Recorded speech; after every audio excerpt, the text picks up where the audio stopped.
اما بعد فاعوذ باللہ من الشیطان الرجیم بسم اللہ الرحمن الرحیم رب اشرح لی صدری ویسر لی امری واحلل عقدۃ من لسانی یفقہوا قولی۔ رفقائے گرامی، تنظیم اسلامی کے سالانہ اجتماع کے اب یہ آخری لمحات ہیں، اور اس وقت ہمارے پاس وقت بہت ہی تنگ ہے۔ ارادہ یہ ہے کہ 12:30 تک اس نشست کو ختم کر دیا جائے، اس لیے کہ کراچی کے جو ہمارے ساتھی ہیں ان کی ایک تعداد وہ ہے کہ جو تیز گام سے روانہ ہونے والی ہے، تو انہیں پھر 12:30 بجے فارغ ہو جانا چاہیے۔ میں پوری کوشش کروں گا، لیکن یہ کہ اگر نہ ہو سکے تو وہ حضرات اٹھ جائیں اور باقی نظم جو ہے اس کو درم برم نہ کیا جائے۔ البتہ کوشش میری ہوگی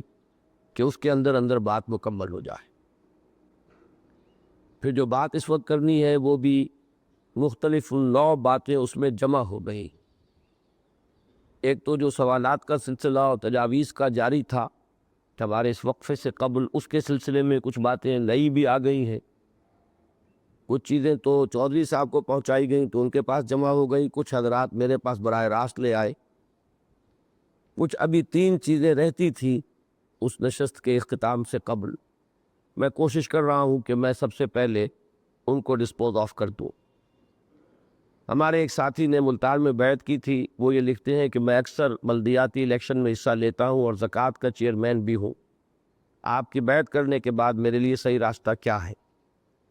جہاں تک بلدیاتی الیکشنز کا معاملہ ہے وہ تو آپ کو لازماً ترک کرنا ہوگا۔ جہاں تک زکوٰۃ کا معاملہ ہے وہ ایک سماجی ادارہ ہے اور اس کا کوئی معاملہ ہماری پالیسی سے بنیادی طور پر متصادم نہیں ہے۔ البتہ یہ چیزیں بھی اکثر و بیشتر اس حکومت کے کچھ اپنا ایک پولیٹیکل بیس بنانے کے ذرائع کے طور پر کم سے کم لوگوں کے سامنے اسی انداز میں ان کا تصور آتا ہے۔ لہذا بہتر یہی ہے کہ جو کام آپ کرنے کے لیے تنظیم اسلامی میں شامل ہوئے ہیں اس کے مد نظر اور پیش نظر آپ اس سے بھی لا تعلق اختیار کریں۔ ایک صاحب نے سوال کیا کہ کچھ علماء ٹیلی ویژن دیکھنے کے سرے سے مخالف ہیں، جبکہ کچھ نامور علماء کرام اس کے مذہبی پروگراموں میں حصہ لیتے ہیں۔ اس سلسلے میں عام آدمی کو کیا رویہ رکھنا چاہیے؟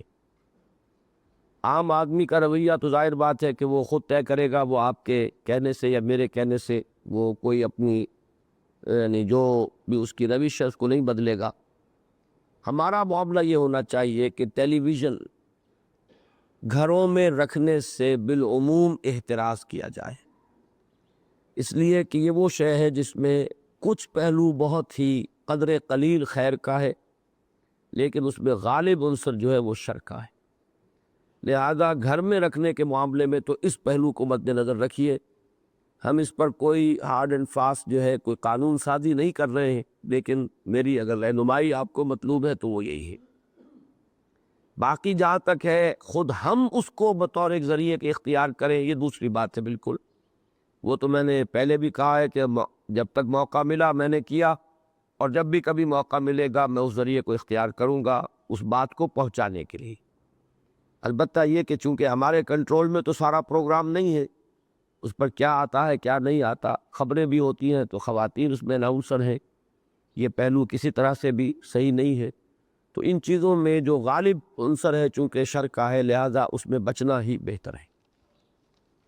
باقی اس کا مسئلہ کیا ہے اور تصویر سازی اور اس کی حرمت اور اس کے معاملے میں یہ میں تفصیل سے مصاف میں لکھ چکا ہوں، اب اس کو یہاں پر وقت نہیں ہے کہ میں اس پوری تفصیل کو بیان کروں۔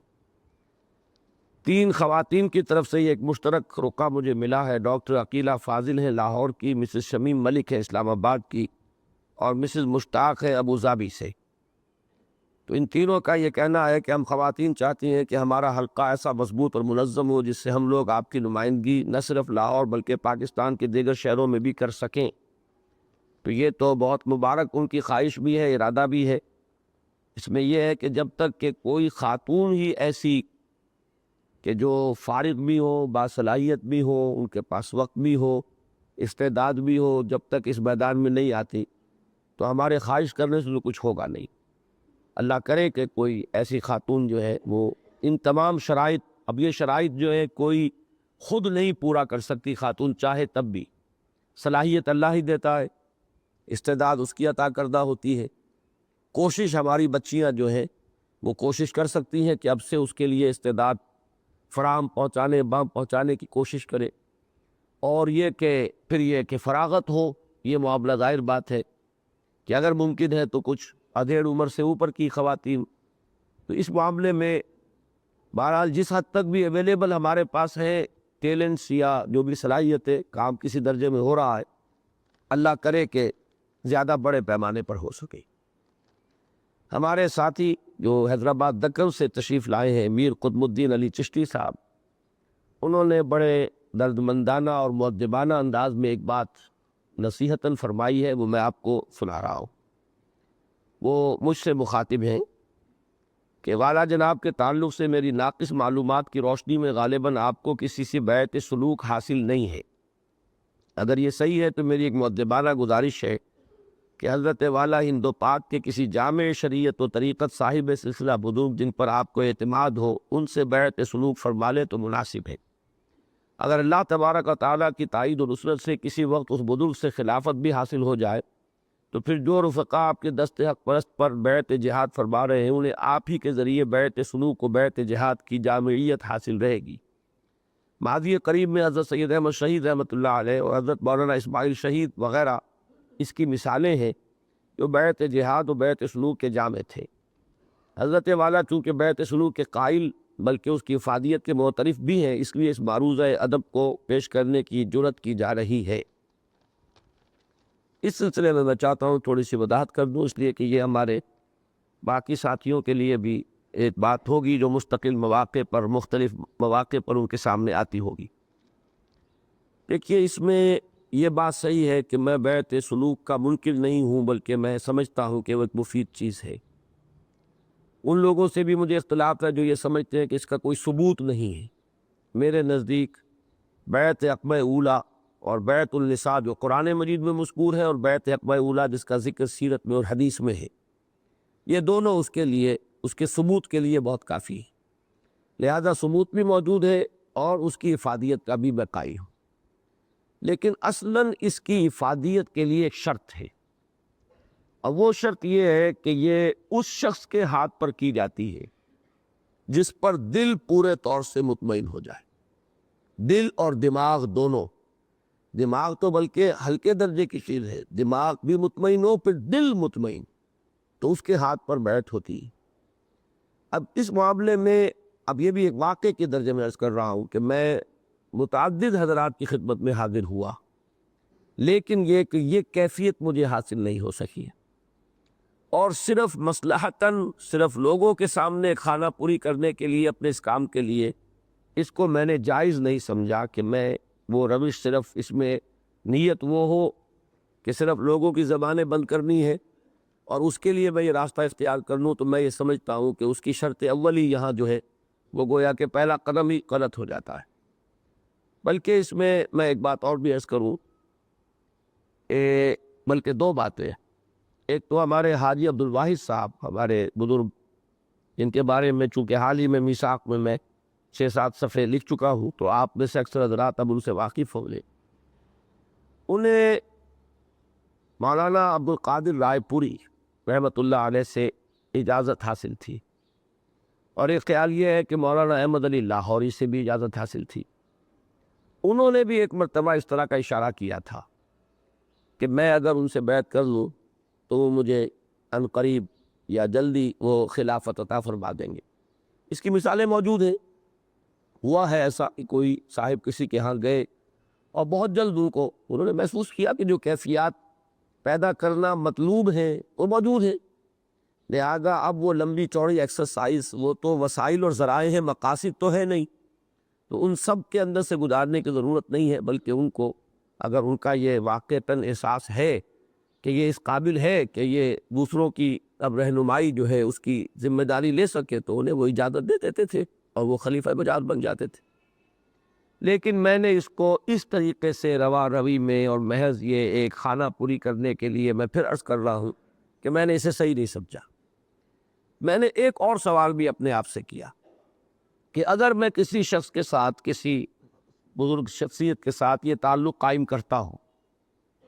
اور فرض کیجئے کہ وہ مجھے کہتا ہے کہ اب تم یہ کام بند کر دو،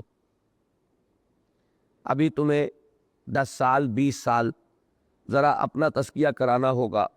تو کیا میں اس کام کے لیے تیار ہوں گا؟ یہ پہلا میرے لیے مسئلہ پیدا ہو جائے گا۔ تو میں نے چونکہ میں اس کے لیے تیار نہیں، یہ کام جو ہے اس کی فرضیت کو،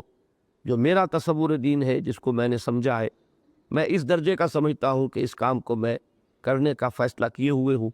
لہذا اس معاملے میں کوئی خام خواہ کا ایک تصنع یا تکلف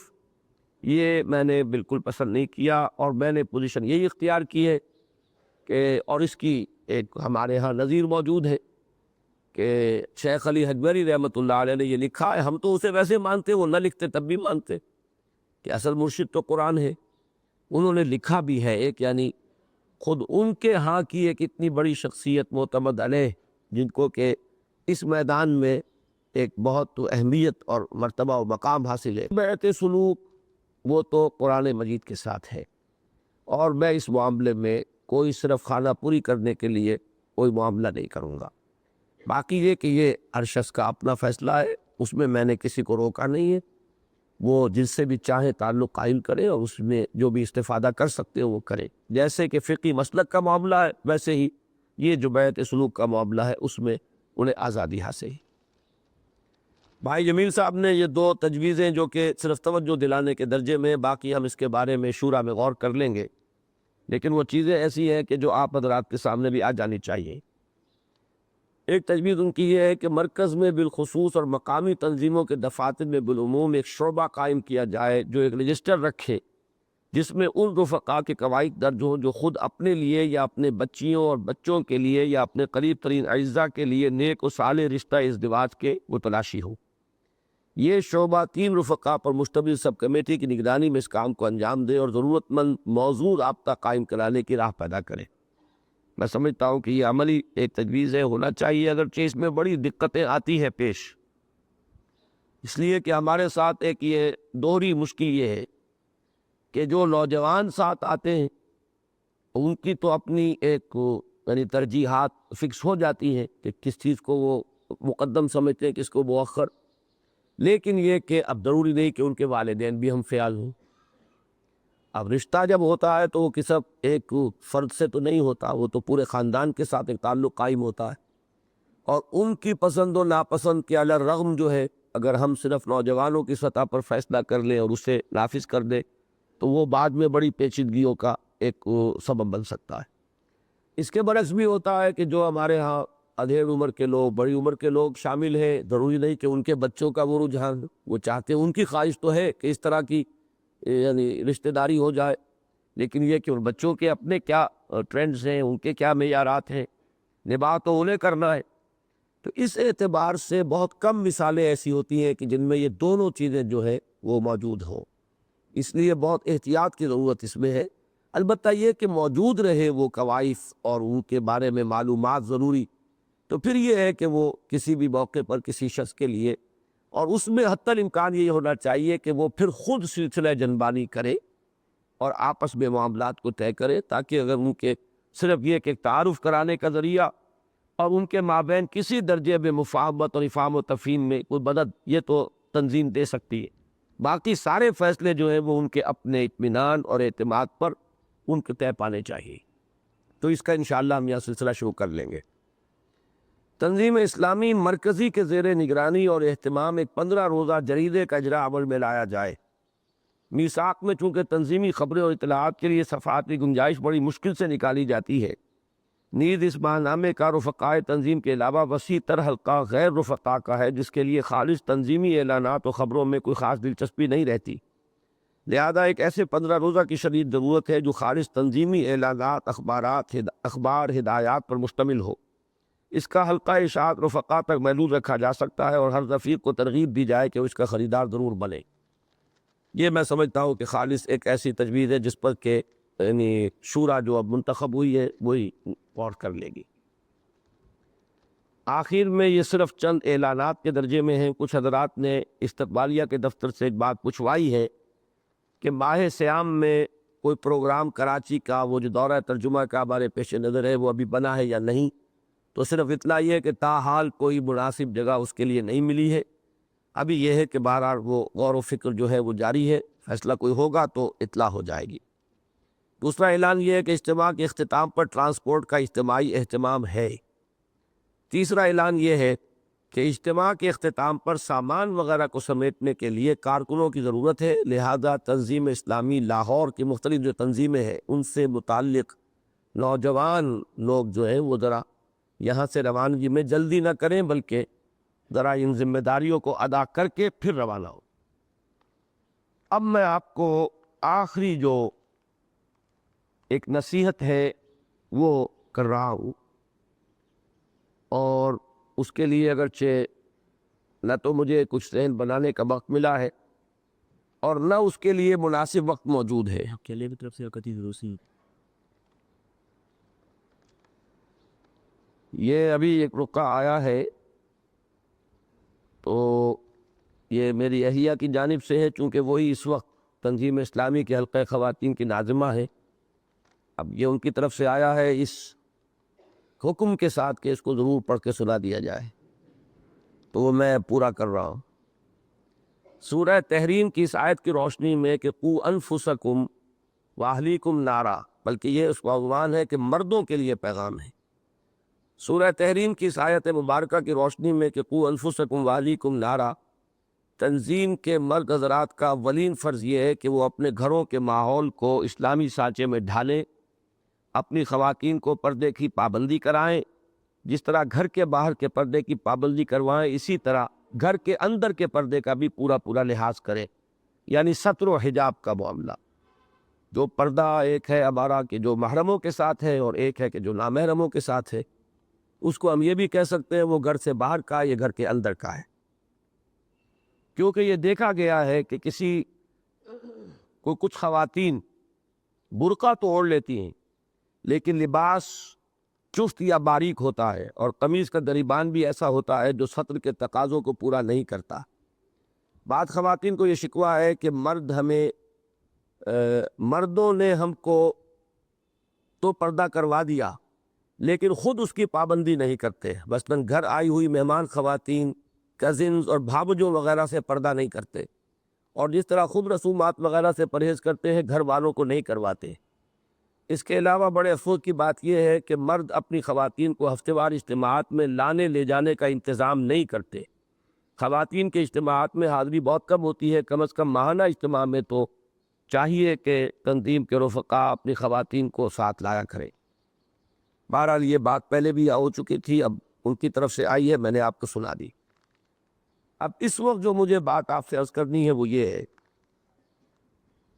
کہ جس نہج پر ہم جا رہے ہیں اس کے اعتبار سے بہت زیادہ ضرورت اس بات کی ہے کہ اپنے اساسی فکر سے پوری طریقے پر منسلک رہیں، اس سے ہمارا رشتہ کمزور نہ پڑنے پائے۔ اس کے ضمن میں اب میں وہ جو قرارداد تاسیس ہے در حقیقت اس وقت صرف اسی کی طرف متوجہ کراؤں گا، کوئی اضافی بات مجھے عرض نہیں کرنی ہے، اور اسی کو آپ کو پڑھ کر سنا رہا ہوں، اس لیے کہ میں نے یہ ضرور کہا ہے کہ اس اساسی جو قرارداد ہے اس میں جو اوپر کی منزل ہے وہ جتنی نمایاں ہونی چاہیے اتنی نمایاں نہیں، لیکن جہاں تک جڑ کا تعلق ہے، بنیاد کا تعلق ہے، وہ در حقیقت یہی ہے، اور یہی پختہ رہے گی اور محکم رہے گی تو عافیت رہے گی۔ اور اگر یہ کہ اوپر توجہ کا اتنا ارتکاز ہو جائے کہ یہ چیزیں اہمیت کھو بیٹھے ہماری نگاہوں میں، یا ان پر سے توجہ کم ہو جائے، تو وہی حادثہ بہت جلد رونما ہو جائے گا ہمارے ساتھ بھی کہ جو دوسری تحریکوں کے ساتھ رونما ہوا ہے۔ لہذا اس کو میں آپ کو پڑھ کر سنا رہا ہوں، ایک لفظ پر آپ اس کے غور کیجئے۔ آج ہم اللہ کا نام لے کر ایک ایسی اسلامی تنظیم کے قیام کا فیصلہ کرتے ہیں جو دین کی جانب سے عائد کردہ جملہ انفرادی و اجتماعی ذمہ داریوں سے عہدہ برا ہونے میں ہماری ممد اور معاون ہو۔ یہاں فلسفہ یہ نہیں ہے کہ مطلوب جماعت ہے، بلکہ فلسفہ یہ ہے کہ مطلوب ہمیں اپنے فرائض کو ادا کرنا ہے۔ اپنے ان فرائض کی ادائیگی میں ممد ہے جماعت۔ ایک یہ ہے کہ جماعت مطلوب و مقصود بن جائے، ایک یہ ہے کہ ہم اپنے فرائض کے احساس کو مقدم رکھیں اور ان کی ادائیگی میں ہم یہ سمجھیں کہ یہ جماعت یا یہ تنظیم جو ہے یہ ہمارے لیے مفید ہے، ممد ہے۔ میری جو رکنیت جماعت اسلامی کی درخواست تھی سن 54 کے شاید 15 نومبر کو میں نے وہ تحریر کی تھی، وہ سرفگندیب میں شامل ہے، اس کو پڑھیے گا۔ اس وقت بھی یہ کانسیپٹ میرا اتنا کلیئر تھا کہ میں نے یہ صاف لکھا ہے کہ اقامت دین کی جد و جوش، فریضہ شہادت علی الناس، یہ میرا فرض ہے، اور میں جماعت اسلامی کے وجود کو اپنے لیے ایک نعمت غیر مترقبہ سمجھتا ہوں کہ اس میں شامل ہو کر میں اپنے فرائض سے بآسانی عہدہ برا ہو سکتا ہوں۔ اگر یہ جماعت نہ ہوتی تو تنہ تنہا اس کام کا آغاز کرنا اور اس سے اپنے فرائض سے عہدہ برا ہونا محال ہو جاتا، یا کم سے کم نہایت مشکل ہوتا۔ تو یہ اصل میں احساس رہنا چاہیے جماعت کے ساتھ ہمیشہ کہ اصل فرض میرا ہے، جس کو میں کہتا رہا ہوں کہ میں اور میری موت اور میری قبر اور وہ آخرت کے میدان میں وہ کٹہرا جس سے کہ قدم ہل نہیں پائیں گے، لن تزول قدم ابن آدم حتی یسأل عن خمس، یہ اگر ترتیب رہے گی تو باقی انشاءاللہ جو بھی مراحل آتے ہیں، مدارج آتے ہیں، اونچ آتی ہے، نیچ آتی ہے، اس میں کہیں بھی کوئی انشاءاللہ تعالی غلطی نہیں ہوگی۔ لیکن اگر کہیں یہ تصور مدم پڑ گیا تو پھر یہ ہو سکتا ہے کہ کوئی وقتی ریلا جو ہے کسی ایک طرف کو ہمیں لے جائے، کوئی وقتی ایک رجحان جو ہے وہ ہمیں اتنا دور کر دے کہ پھر یہ ہے اس مرکز کے ساتھ اور اپنے اصل فکر کے ساتھ رشتہ جو ہے کمزور ہو جائے۔ تو پہلی بات تو یہ ہے۔ اب اس کے بعد ہمارے نزدیک دین کا اصل مخاطب فرد ہے، اسی کی اخلاقی و روحانی تکمیل اور فلاح و نجات دین کا اصل موضوع ہے۔ کلہم آتی ہے یوم القیامت فردا، یہ ہے اصل میں وہ بات کہ جس کو میدان حشر کا جو نقشہ ہے اس کو بھی 2 مرتبہ قرآن مجید میں اسی لیے اس رنگ میں پیش کیا گیا ہے۔ اس وقت کوئی کسی کے کام نہیں آئے گا، کوئی کسی کی طرف سے جواب دہی نہیں کرے گا۔ یوم یفر المرء من اخیہ و امہ و ابیہ و صاحبتہ و بنیہ، ہر ایک سے انسان جو ہے وہ بھاگے گا، دوڑے گا۔ یہ ہو سکتا ہے الفاظ کچھ گڑبڑ ہو گئے ہوں، اس لیے کہ سورہ معارج میں بھی یہ مضمون آیا ہے اور سورہ عبس میں بھی آیا ہے۔ تو یہ مضمون جو ہے اس کو پیش نظر رکھے آدمی اور یہ سمجھے کہ یہ گھڑی محشر کی ہے، طور سے محشر میں ہے، کہ وہ جو نفسا نفسی اس وقت طاری ہونی ہے، وہ نفسا نفسی بالفعل اس وقت ہونی چاہیے، کہ کوئی بیوی وہاں جواب دہی نہیں کرے گی ہماری طرف سے، کوئی بیٹا جواب دہی نہیں کرے گا، کوئی بیٹی جواب دہی نہیں کرے گی، کوئی باپ کوئی ماں جواب دہی نہیں کرے گی، وہاں جواب دہی کرنی ہے ہمیں خود۔ تو اس کے لیے یہ ہے کہ آدمی سوچے کہ میں ہوں، اور وہی بات دہرا رہا ہوں، میری موت، میری قبر اور میرا وہ مقام۔ اما من خاف مقام ربہ ونہی النفس عن الہوی، وہ جو ڈرتا رہا اپنے رب کے سامنے کھڑے ہونے سے، لرزاں و ترساں رہا کہ ایک روز کھڑے ہونا ہے اللہ کے سامنے جواب دہی کے لیے، بس اس کو آدمی رکھے کہ یہ جواب دہی انفرادی ہے۔ بہتر سے بہتر جماعت میں آپ شریک ہوں، آپ کا معاملہ صحیح نہ ہو، آپ ناکام ہے، جماعت کامیاب ہے۔ صحابہ کرام کی جماعت میں جن کو نام کی شمولیت حاصل تھی، ظاہری اور قانونی شمولیت حاصل تھی، حضور کی امامت میں جو نمازیں ادا کرتے تھے، وہ خود کتنے محروم رہے وہ آپ کو معلوم ہے کہ منافقین کا انجام کیا ہوا۔ وہ جو معاملہ آتا ہے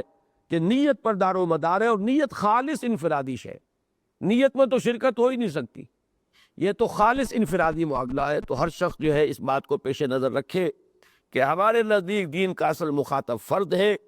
اسی کی اخلاقی و روحانی تکمیل اور فلاح و نجات دین کا اصل موضوع ہے۔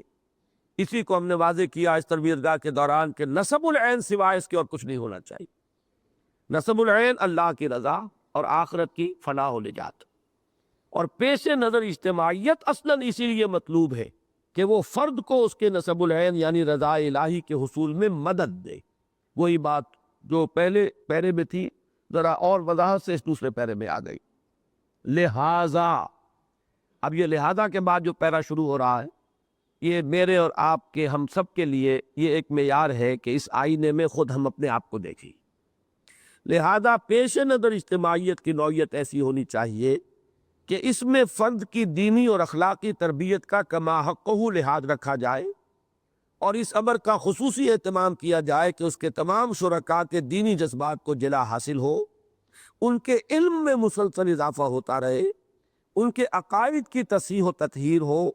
عبادات اور اتباع سنت سے ان کا شغف اور ذوق و شوق بڑھتا چلا جائے،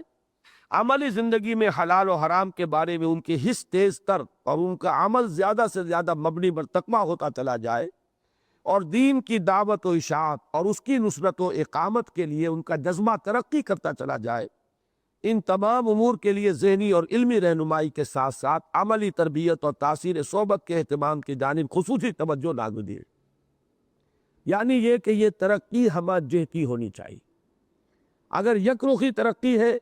تو وہ ایک پیتھولوجی ہے، وہ کہیں نہ کہیں خرابی ہے، کوئی برس کی علامت ہے۔ اس کے اندر ترقی جو ہے وہ ہمہ جہت ہونی چاہیے۔ افراد کے اندر تنظیم کو اپنے پروگراموں میں اس پالیسی کو بحیثیت مجموعی جو ہے وہ پیش نظر رکھنا چاہیے۔ ایک بات البتہ میں یہاں عرض کر دوں، اور وہ نبی اکرم صلی اللہ علیہ وسلم کے اس حدیث کی روشنی میں کہ حضرت ابو بکر رضی اللہ تعالیٰ عنہ کے بارے میں حضور نے فرمایا کہ ظاہر بات ہے مخاطب حضور کے صحابہ ہی ہیں، کہ تمہارے اندر جو فضیلت ابو بکر کو حاصل ہے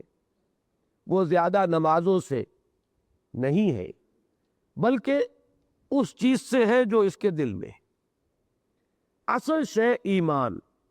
اور ایمان کی گہرائی، ایمان کی گہرائی، ایمان کی وسعت، اس کی جو جتنی بھی ہمارے ہاں اس پہ اضافہ ہوگا وہی در حقیقت ہمارے لیے اصل شے۔ البتہ یہ کہ ہمارے ہاں جو پیمانے بن گئے ہیں اس میں تھوڑے سے اصلاح کی ضرورت ہے۔ چونکہ ظاہر کا معاملہ یہ ہے کہ کوئی شخص عبادات میں کتنا شغف ہے، کوئی شخص اوراد و وظائف کا کتنا پابند ہے، چھوٹی چھوٹی سنتوں میں بھی کتنا اہتمام کر رہا ہے، یہ چیزیں نظر آتی کہ ایک انسان چلتے ہوئے بھی آغاز کر رہا ہے، پاؤں میں جوتا پہن رہا ہے تو کون سے پاؤں سے اس نے شروع کیا، اس نے مسجد سے قدم نکالا تو کون سا پاؤں نکالا، وہ اگر بیت الخلاء میں داخل ہو رہا ہے یا نکل رہا ہے تو اس وقت اس کی کیفیت کیا ہے۔ یقیناً یہ چیزیں بھی جہاں تک ویلیو کا تعلق ہے کہ یہ قابل قدر ہے، وہ ویلیو برقرار رہے گی، اسے میں کسی درجے میں بھی کم نہیں کرنا چاہتا۔ لیکن یہ وہ چیزیں ہیں کہ جو ہمارے دیکھنے میں آتی، ہوتے ہوتے یہ ہوتا ہے کہ انہی سے ساری ناپ تول ہمارے ذہن میں ہونی شروع ہو جاتی، اور اسی سے وہ پھر شفٹ آف ایمفیسس ہوتا ہے، اور اسی سے پھر ایک مغالطہ اپنے بارے میں بھی پیدا ہونا شروع ہو جاتا ہے کہ جب یہ چیزیں آپ نے کر لی اور اس میں دقت کیا ہے، ذرا سا کچھ دنوں کے لیے آپ مشق کریں گے پھر خود بخود دایاں پاؤں جائے گا ہی نہیں بایاں پاؤں، اس میں پھر کوئی آپ کی جو ہے ایڈیشنل کوئی محنت یا کوئی آپ کی جو اس میں کوئی مشقت جو ہے وہ مطلوب نہیں ہوتی۔ لیکن ان چیزوں کو جب اصل میں یار آدمی سمجھ لیتا ہے تو پھر خود ایک سیلف ڈسیپشن پیدا ہونا شروع ہوتا ہے کہ میرا تو خاصا اونچا مقام ہو گیا، میں تو بہت متبع سنت ہو گیا، اور یہاں سے در حقیقت ساری خرابی پیدا ہوتی۔ اس میں یہ سمجھ لیجئے کہ پیمانے حقیقت میں وہ ہے کہ جو سورہ تغابن میں ہمارے درس میں آتے ہیں۔ ہر شخص اپنے اندر جھانکے توکل کتنا ہے، اسباب پر کتنا اعتماد ہے، اور مسبب الاسباب پر کتنا اعتماد، یہ ہر شخص جانچ سکتا ہے، ہر شخص پرکھ سکتا ہے، اپنے آپ کو تول سکتا ہے۔ توکل کتنا ہے، تسلیم و رضا کی کیفیت کیا ہے، کتنا کچھ آدمی ہلتا ہے، حالات جو خارجی ہے ان کے تغیر و تبدل سے خود اس کے اندر جو ہے کتنی موومنٹ ہوتی ہے دائیں بائیں، یہ کیفیت جتنی زیادہ ہو رہی ہے اتنی ہی ایمان کی ابھی خامی ہے، اور جتنی یہ چٹان کے مانند ڈٹی ہوئی ہے اپنی باطنی کیفیت، اتنا ہی ایمان راسخ ہے۔ یہ ایک دوسرا معیار ہے کہ ما اصاب من مصیبت الا باذن اللہ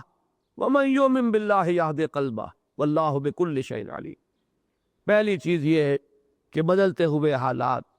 ایک فراقی ہے یا تنگی ہے یا کوئی اور حالات ہے، صحت ہے یا بیماری ہے، کتنا متاثر ہو رہا ہے انسان اس سے کم تاثر، یعنی کسی درجے میں کوئی تھوڑا تاثر، ظاہری تاثر، وقتی تاثر، یہ اور چیز ہے۔ ایک یہ کہ اس کا کوئی ٹھہراؤ ہوتا ہے،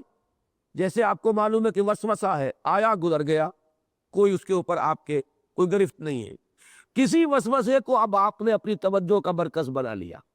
اب آپ اس کو اپنے دماغ میں ٹھہرا رہے ہیں، اس کے بارے میں سوچ رہے ہیں، جو ایلیمنٹ والنٹری اس میں آ جائے گا اس پر آپ مسئول ہیں، اس پر ذمہ دار ہو جائیں گے۔ لیکن ایک بجلی کے مانند ایک خیال آیا اور آپ نے اس سے لا حول ولا قوت جو کہا اور اس سے اپنا دامن چھڑایا، اس پر آپ پر کوئی گرفت نہیں ہو۔ اسی طریقے سے فوری تاثر جو ہے، جو فزیکل ایک ایلیمنٹ ہے جو ہمارے کنٹرول سے باہر ہے، کہ اگر چیونٹی نے کاٹا ہے تو ایک دم ہاتھ جو ہے یہ انوالنٹری ایکشن ہے، ہمارا ریفلیکس ایکشن ہے، اس میں اختیار نہیں ہوتا، اس درجے تک تو تاثر جو ہے وہ گوارا کیا جا سکتا ہے۔ لیکن اگر اس کو ٹھہراؤ ہو گیا ہے، یہ ٹھہراؤ در حقیقت علامت ہے کہ ایمان کی گرفت نہیں ہے اعصاب پر۔ اسی طریقے سے معاملہ توکل کا ہے، ہر آدمی اس کے بارے میں غور کرے اور سوچے۔ اسی طریقے کا معاملہ اب اطاعت ہے، بحیثیت مجموعی اطاعت۔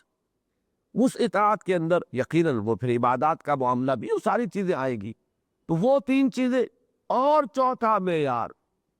اپنے اہل و عیال کے بارے میں معیارات کیا ہیں؟ خاص طور پر اولاد، انما اموالکم و اولادکم فتنہ، اس لیے کہ انسان کا جو اصل ویلیو سٹرکچر ہوتا ہے وہ ظاہر ہوتا ہے اپنے اولاد میں۔ انہیں کیا بنانے کی فکر کر رہا ہے، ان کے بارے میں کیا فکر دامنگیر ہے،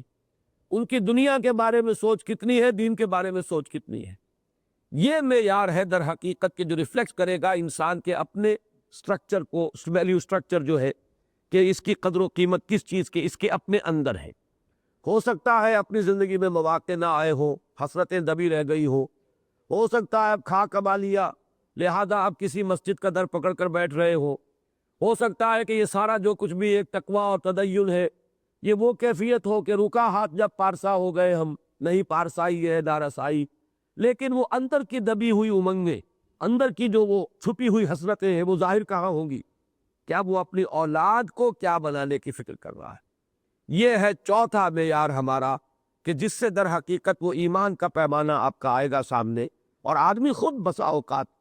اپنے آپ کو اس کو ضرورت ہوتی ہے کہ ایسیس کرے کہ میں کہاں کھڑا ہوں۔ تو جب اپنی سیلف اسیسمنٹ کریں گے آپ، دوسروں کے معاملے میں تو زیادہ متفکر ہونے کی بات نہیں، اپنے بارے میں زیادہ فکر کیجئے،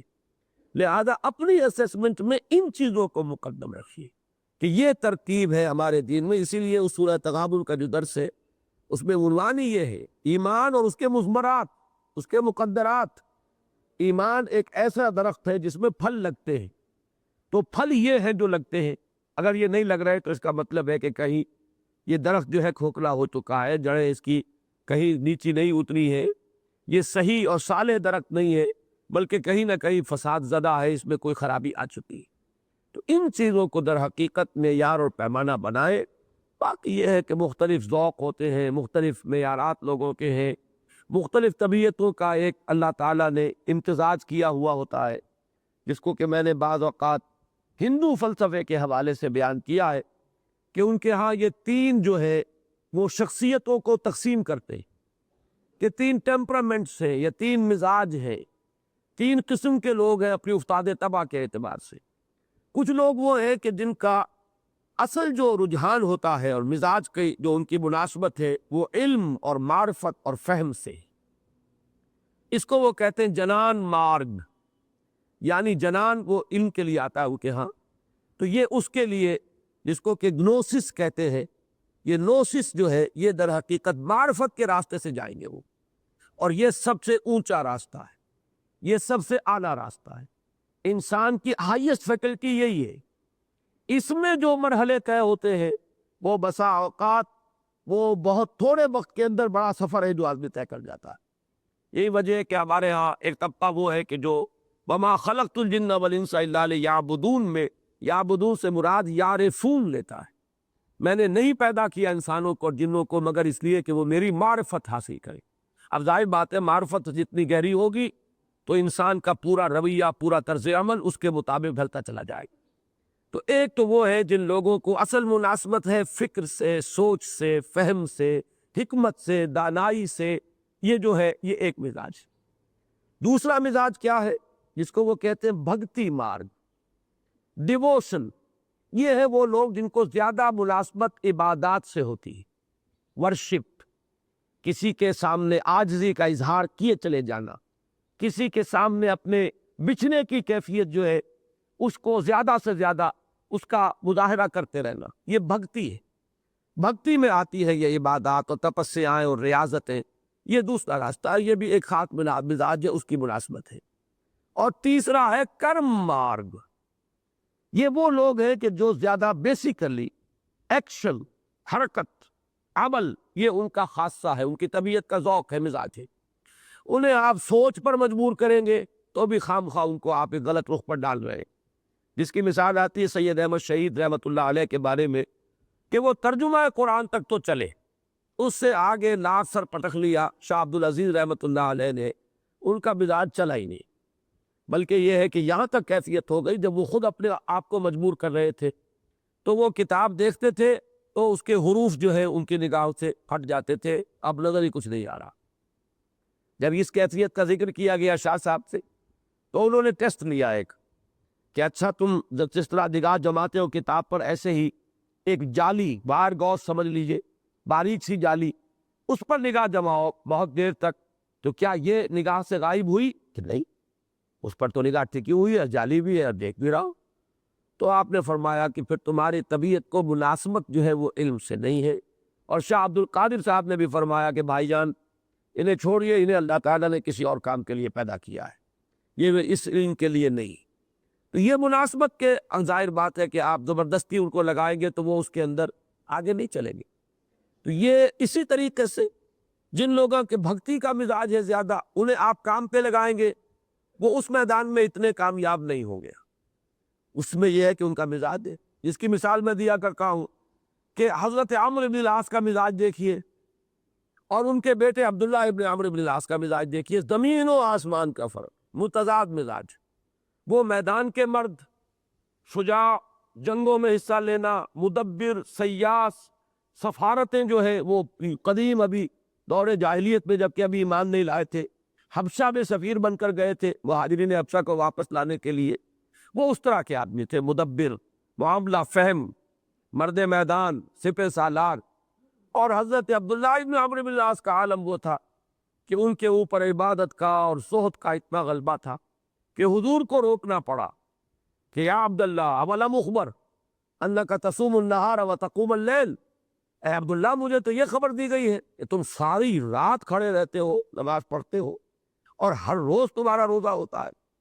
تمہارا کوئی سروکار ہی نہیں اپنے اہل و عیال سے بھی۔ تو اب انہوں نے عرض کیا کہ بلا یا رسول اللہ، انہوں نے ایسا، آپ نے فرمایا لا تفعل، ہرگز ایسا مت کرو، بلکہ یوں کرو، تمہارے اوپر تمہارے آنکھ کا بھی حق ہے، نفس کا بھی حق ہے، بیوی کا بھی حق ہے، اہل و عیال کا بھی حق ہے، دوستوں کے بھی حقوق ہے، ملنے والوں کے بھی حقوق ہے۔ تو اب یہ مزاجوں کی بات ہے، اصل میں اس کو نوٹ کر لیجئے۔ تو یہ مزاج تین ہے۔ کرم مار کے بارے میں ایک بڑی دلچسپ بات انہوں نے کہی ہے، اور بہت عمدہ اور بہت اہم بات، کہ جو لوگ کس راستے پر ہوتے ہیں، چونکہ یہ سب سے زیادہ خطرے کا راستہ ہے۔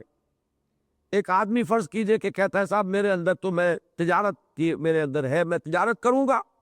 اور جو بھی کمائی ہوگی وہ دین کے لیے لگاؤں گا۔ اب آپ مجھے پڑھنے پر مجبور کرتے ہیں تو وہ پڑھنے والا کام تو میرا ہے نہیں۔ آخر عبد الرحمن ابن عوف تھے، ان کا مزاج یہی تھا نا، طلحہ زبیر ہے، تاجر ہے، اور وہ تجارت کر رہے ہیں، لیکن پیسہ جو آ رہا ہے وہ کہاں لگ رہا ہے؟ وہ اللہ کے دین کے لیے لگ رہا ہے۔ اللہ یہ کہ دور وہ آ گیا کہ اب نہ کوئی زکوٰۃ لینے والا، اور انبار آ گئے ہیں خزانوں کے، کیسر و کسریٰ کے خزانے آ کر مدینے میں جمع ہو گئے، تو اب کیا کریں، کس کو دیں، کائے میں لگائیں؟ تو وہ دوسری بات ہے کہ وہ ارتکاز دولت کچھ ہوئی ہے اس وقت، لیکن اس سے پہلے عثمان غنی ہے رضی اللہ تعالیٰ عنہ، انہوں نے اپنے مہاجر، وہ جو انصاری بھائی تھے، ان سے غالباً عبد الرحمن ابن عوف کا واقعہ، انہوں نے کہا کہ بھائی مجھے کچھ نہیں چاہیے آپ سے، مجھے تو ذرا بازار کا راستہ بتا دو۔ وہ بازار کا راستہ دیکھ لیا، اس کے بعد تجارت شروع کی، اور کچھ دنوں کے اندر وہ وہاں پہ خود جو ہے وہ صاحب ثروت ہو گئے۔ یہ مزاجوں کی بات ہے، لیکن تیسرے مزاج میں یہ شرط ہے کہ اس میں اپنی ذات کا ایلیمنٹ جو ہے اس میں منسلک نہ ہونے پائے، اور اس کا معیار انہوں نے یہ رکھا ہے کہ ایک شخص فرض کیجئے کہ زیادہ فعال ہے، کام کرتا ہے، اس کے اپنی ذات اور نفس کا اس کے ساتھ اٹیچمنٹ نہ ہونا، اس کا ثبوت کیا ہوگا؟ کہ کامیابی ہو جائے تو خوشی نہ ہو، ناکامی ہو جائے تو غم نہ ہو، اس لیے کہ اپنے لیے تو کر نہیں رہے نا۔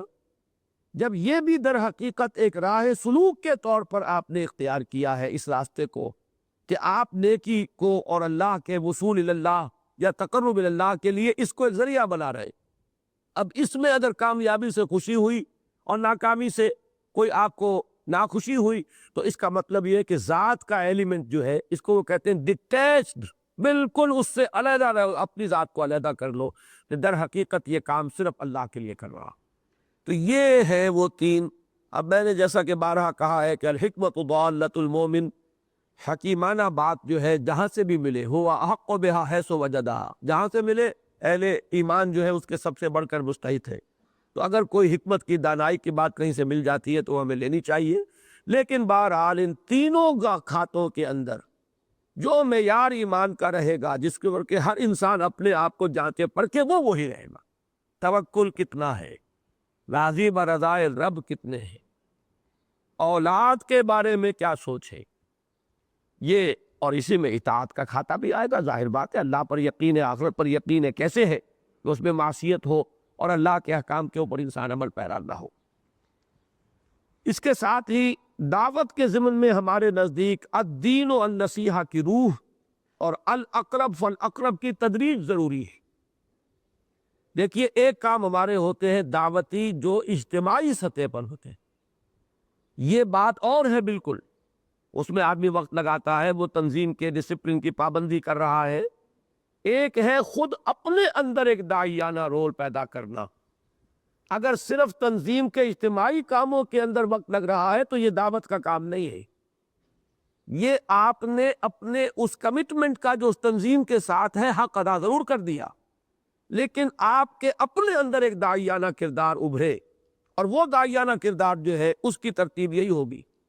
تنظیم کا تو ہو سکتا ہے کہ آج مظاہرہ کرنے کا فیصلہ کرے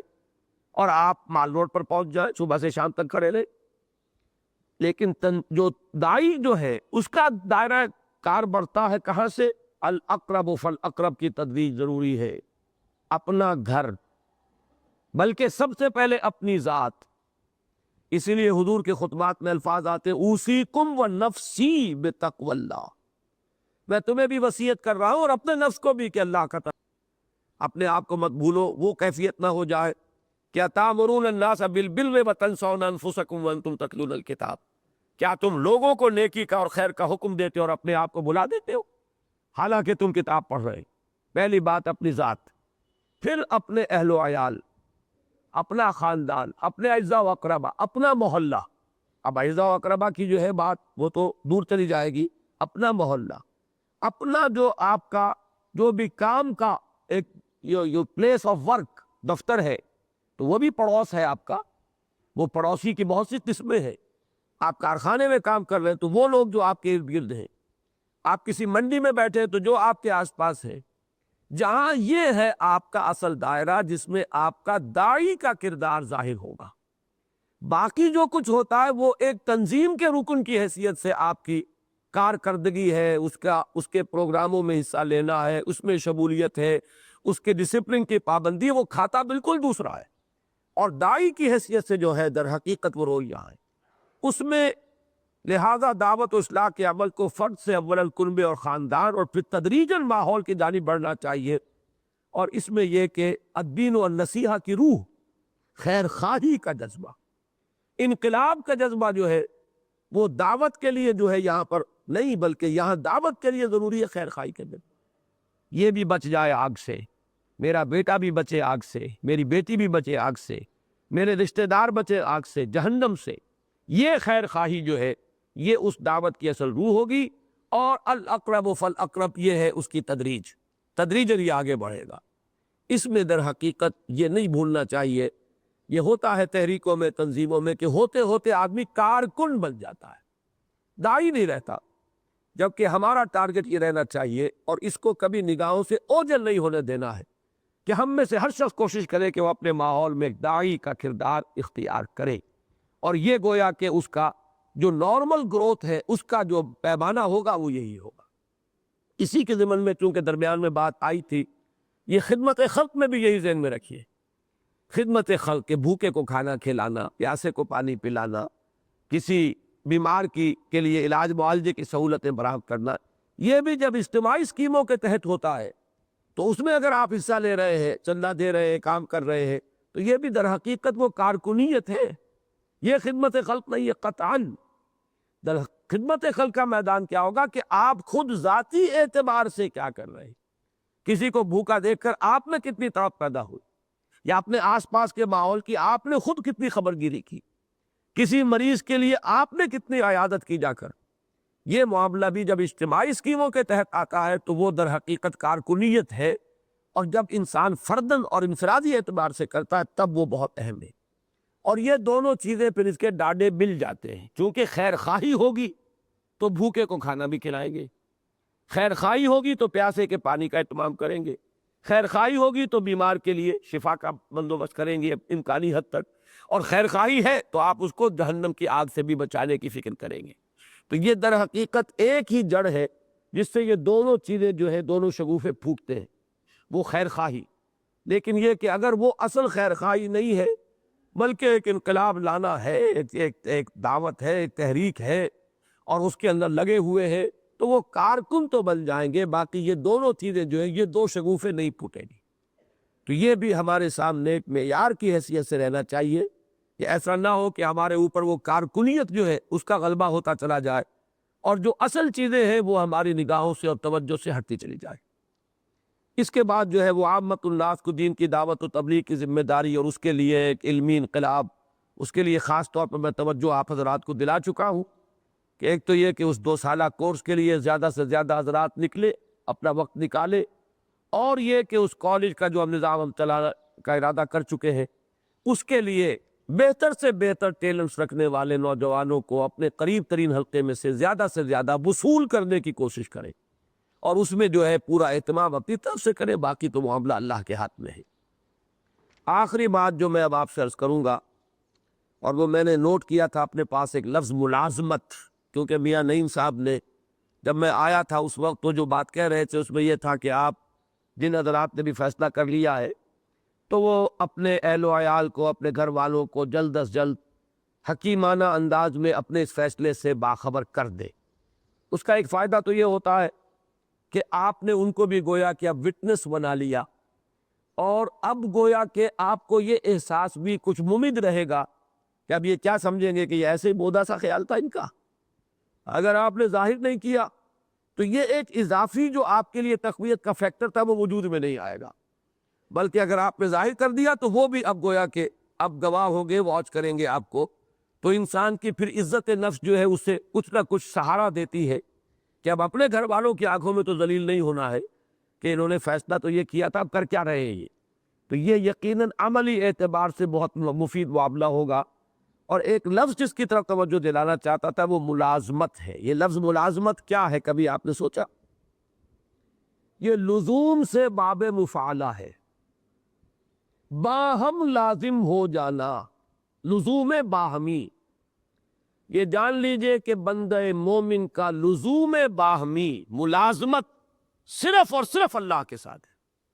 کسی اور کے لیے تو یہ لفظ ہم مجازن استعمال کرتے، ملازمت ہو ہی نہیں سکتی۔ یہ ٹھیک ہے، ایک معاہدہ ہے ان کے ساتھ، ایک خدمت ہم کر رہے ہیں، حکومت کی کر رہے ہیں، کسی محکمے کی کر رہے ہیں، یہ اس کا لین دین ہے۔ ملازمت معاذ اللہ، ملازمت تو صرف اللہ کی ہے، اللہ کے ساتھ ہی چپکنا ہے۔ وَاعْتَصِمُوا بِاللَّهِ، ہمارا لزوم اگر ہے تو اللہ کے دامن کے ساتھ ہے، اور اس کے دین کے لیے ہی ہم نے، یوں سمجھیے کہ ہم اپنے آپ کو اللہ کا ملازم بنائیں، روٹی کپڑے پر جو بھی وہ ہمیں عطا فرما دے، اس کی بندگی کا یہی تقاضا ہے۔ اور باقی یہ سارے جو کچھ ہو گیا یہ ہمارے معاش کا ایک دھندا اور طریقہ، ان میں سے کسی چیز کو بھی اپنے لیے لازم ٹھہرا لینا اور اس کا ملازم ہو جانا،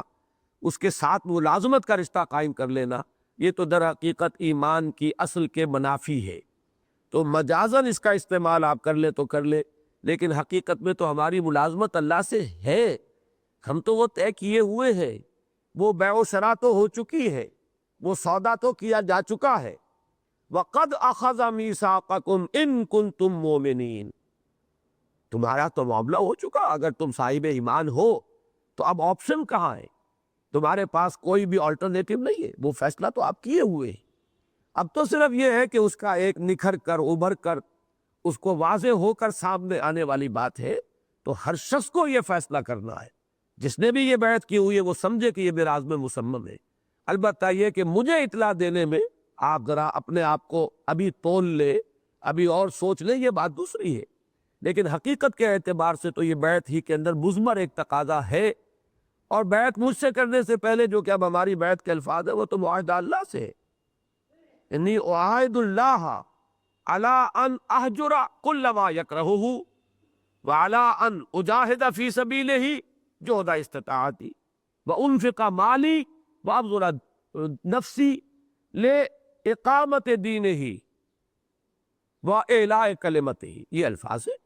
تو یہ معاہدہ جو ہے یہ تو ایمان کا وہ لازمی تقاضا جو ہر مسلمان نے کیا ہوا ہے، لہٰذا ہر فرد یہ طے کر کے اٹھے کہ یہی ملازمت کرنی ہے، اور ملازمت تو ہمارے لیے ہے ہی یہ، باقی ساری چیزیں کو وقتی سے کوئی طریقے ہیں، کوئی معاہدات ہے جو اس معاہدے کے تابع ہے تو توحید ہے، اور اس معاہدے سے کسی کو بھی بالا تر آپ نے کر لیا کسی دوسرے معاہدے کو تو یہی در حقیقت شرک ہے۔ آخری بات جو میں عرض کر رہا ہوں وہ یہ کہ پہلے بھی بات آ چکی ہے، میرے لیے اپنی دعاؤں کے ایک حصے کو مختص کیجیے، اس لیے کہ خاص طور پر وہ نظام بیعت اور اس کی بنا پر جو ہم تنظیم کو اب قائم کر کے اور اس کو ان دی رائٹ ارنسٹ اڈاپٹ کرنے کا فیصلہ کر کے گھروں کو جا رہے ہیں، تو اس میں اس شخص کا معاملہ بہت زیادہ اہمیت والا ہو جاتا ہے، اس کی لغزش پوری تحریک کے لیے لغزش ہو جائے گی، لہٰذا اس کا معاملہ جو ہے خصوصی دعاؤں کا ایک حصہ اپنا میرے لیے آپ خاص کیجئے کہ اللہ تعالیٰ جتنی ہدایت اس نے دی ہوئی ہے اس پر استقامت عطا فرمائے اور ہدایت میں اضافہ فرمائے۔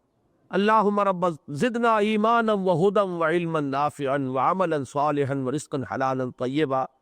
دعا مانگ لیجئے، اب کوئی اعلانات ہیں آپ کے؟ اب وہ دعا کی بات کر لیجئے۔ الحمدللہ الذی ہدانا لہذا وما کنا لنہتدی لولا ان ہدانا اللہ۔ ربنا لا تزغ قلوبنا بعد اذ ہدیتنا وہب لنا من لدنک رحمہ انک انت الوہاب۔ اللہم ربنا زدنا ایمانا وہدا وعلما نافعا وعملا صالحا ورزقا حلالا طیبا۔ اللہم نور قلوبنا بالایمان، اللہم نور قلوبنا بنور معرفتک، اللہم اشرح صدورنا للاسلام، اللہم ثبت قلوبنا علی طاعتک، اللہم ارزقنا حبک وحب حبیبک وحب من یحبک، اللہم ربنا اجعلنا عبادک اخوانا، اللہم انزع ما فی صدورنا من غل لأحد واجعلنا عبادک اخوانا، اللہم حبب بیننا، اللہم الف بین قلوبنا، اللہم اجعلنا عبادک اخوانا، اللہم اغفر لنا ولاخواننا الذین سبقونا بالایمان ولا تجعل في قلوبنا غلا للذين آمنوا ربنا إنك رؤوف رحيم۔ اللهم وفقنا لما تحب وترضى، اللهم وفقنا أن نجاهد في سبيلك بأموالنا وأنفسنا، اللهم ارزقنا شهادة في سبيلك، وصلى الله تعالى على خير خلقه محمد وآله وأصحابه أجمعين برحمتك يا أرحم الراحمين۔